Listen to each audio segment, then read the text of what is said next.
दोस्तों, आज मैं जो आपको कहानी सुनाने जा रहा हूँ वह मानव के कर्मों पर आधारित है। हम जानते हैं कि हर मनुष्य का जीवन उसके कर्मों पर आधारित होता है। मनुष्य जितने अच्छे कर्म करता है वह उतना ही खुश रहता है। मैं आशा करता हूँ यह कहानी आपको पसंद आएगी और आपको आपके जीवन में अच्छे कर्म करने के लिए प्रेरित करेगी। दोस्तों, बहुत समय पहले की बात है। एक बौद्ध भिक्षुक और उनका एक शिष्य जंगल में कुटिया बनाकर रहते थे। बौद्ध भिक्षुक अब बहुत बूढ़े हो चुके थे और उनका शिष्य अभी भी जवान था। बूढ़े बौद्ध भिक्षुक एक बहुत बड़े ध्यानी व्यक्ति थे। जब वे ध्यान करने बैठते तो बहुत समय तक ध्यान करते ही रहते। उन बूढ़े बौद्ध भिक्षुक के पास एक बहुत ही अनोखी शक्ति थी। जब भी वे ध्यान करते तो वे भविष्य को देख सकते थे। उन्हें भविष्य के बारे में पहले से ही आभास हो जाता था। एक दिन जब वो ध्यान कर रहे थे तो उन्होंने देखा कि आज से ठीक 8वें दिन उनके उस युवा शिष्य की मृत्यु हो जाएगी। उन्होंने अपने शिष्य को अपने पास बुलाकर कहा, मैं तुम्हें अगले 7 दिनों की छुट्टी देता हूँ। तुम इन 7 दिनों के लिए अपने घर रहकर आ सकते हो। शिष्य ने खुशी से कहा, ये सच है? गुरुजी ने कहा, हाँ। शिष्य बोला, गुरुजी,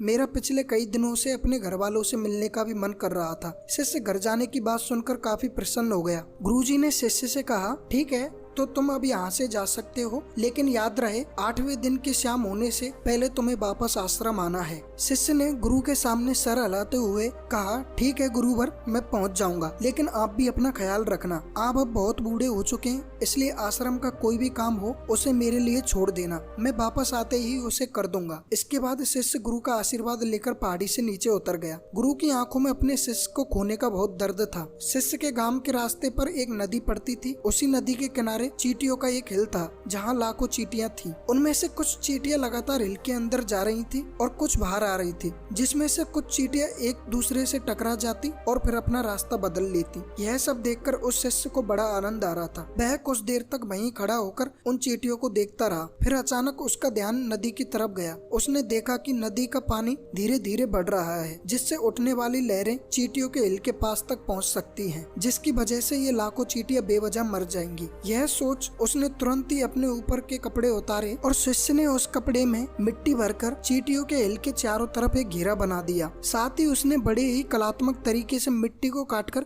एक छोटी सी नाली बना दी, ताकि लहरों से आने वाला पानी नाली के माध्यम से वापस नदी में चला जाए। इसके बाद वह नदी पार कर अपने घर चला गया। घर पहुँचने के बाद उसने अपने माता पिता को प्रणाम किया और उनका आशीर्वाद लिया। शिष्य को देख उसके माता पिता काफी प्रसन्न हो गए। शिष्य के घर पर 8 दिन कब बीत गए उसे पता ही नहीं चला। 8 दिन होने के बाद उसे याद आया कि आज शाम तक गुरु ने आश्रम में वापस लौटने का आदेश दिया था। उसने उस रात अगली सुबह आश्रम जाने के लिए सभी तैयारियां कर ली थी। शिष्य सुबह होते ही आश्रम के लिए निकल पड़ा। उसे उम्मीद थी कि वो शाम होने से पहले आश्रम वापस पहुंच जाएगा। शाम हो चुकी थी। गुरुजी आश्रम में बैठे हुए थे। गुरुजी आश्रम में बैठे हुए सोच रहे थे कि आज 9वां दिन है। अब तक तो उनका शिष्य इस दुनिया को छोड़ चुका होगा। वो इस बात से काफी दुखी थे। उन्हें अपने शिष्य का खोने का बहुत दुख था। गुरुजी अंतिम बार अपने शिष्य को देखने की इच्छा रखते थे। गुरुजी बैठे हुए ये सब सोच रहे थे कि उन्हें दूर से एक इंसान आता हुआ दिखाई दिया। उन्होंने ध्यान से देखा तो वे चौंक गए। अरे, ये तो मेरा शिष्य है। गुरु ने दौड़कर शिष्य को गले से लगा लिया, लेकिन वह इस बात से अचंभित भी थे कि 8 दिन बीत जाने के बाद भी अब तक उनका शिष्य जिंदा कैसे है। गुरु ने शिष्य से कहा, यहाँ से जाने के बाद तुमने जो कुछ भी किया हो मुझे बताओ। तब शिष्य ने गुरुजी को चींटियों वाली कहानी सुनाई। कहानी सुनते ही गुरुजी सब कुछ समझ गए। गुरुजी समझे